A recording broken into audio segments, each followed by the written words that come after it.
இந்த படத்தை எடுத்தப்போ இது வேலூர் மாவட்டம் சோழிங்கர் அரசு மருத்துவமனைக்கும் பழைய கோர்ட்டு வளாகத்துக்கும் இடையில ஒரு கால்வாய் பாஞ்சுக்கிட்டு இருக்கும். இது அந்த காலத்துல நான் கழிவுநீர் கால்வாய் அப்படின்னு தான் நினைச்சிட்டு இருந்தேன். ஆனா காலப்போக்கில் நான் வளர்ந்ததுக்கு அப்புறம் தான் தெரிஞ்சது இது அந்த ரோடுக்கு மேற்கு இருக்கிற ஒரு குளத்திலிருந்து வெளியேறி வர ஒரு உபரி நீர் கால்வாய் என்று. இது ஒரு சின்ன தகவல் தான். இந்த கால்வாயை ஒட்டி இந்த பெயிண்ட் கடையை ஒருத்தர் நடத்தினார் அந்த காலத்துல. சோழிங்கரத்துக்கு நான் சைக்கிள்ல தான் போவேன்.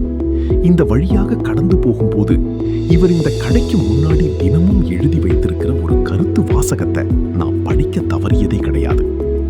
கையெழுத்து முக்கியமில்லை, கருத்து தான் கவனிக்க வேண்டியது என்பது போல் இந்த எழுத்துகள் கிறுக்கல்களாக இருந்தாலும் வாசகம் அது திருவாசகம் தான். இந்த கடைக்கு விளம்பரம் எதுவும் கிடையாது. உரிமையாளர் பெயர் விவரம் கூட இருக்காது. மற்ற கடைகளில் நாம் அதுதான் பார்ப்போம். இந்த சின்ன இடத்துல ஒரு பெரிய பெயிண்ட் கடையை இவர் நடத்திட்டு வந்தாலும் அந்த கருத்து அவர் கைப்பட தினமும் எழுதி வைக்கிறது ஒரு பெரிய விஷயம். அது எத்தனை பேர் படிச்சாங்க அப்படிங்கிறது எனக்கு தெரியாது. நான் அந்த பக்கம் போகும்போதெல்லாம் அந்த வாசகங்களை கவனிக்க தவறினதே கிடையாது. எனக்கு இந்த கடை யாருடையது, இவர் யார் என்ற எந்த விவரமும் தெரியாது. ஆனாலும் அவரின் இந்த தினசரி வழக்கம் எனக்கு ரொம்பவே பிடிச்சிருந்தது.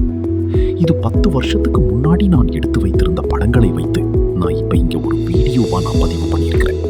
பிடிச்சிருந்தா லைக்லாம் பண்ண வேண்டாம், அவருக்கு ஒரு வாழ்த்து சொல்லிட்டு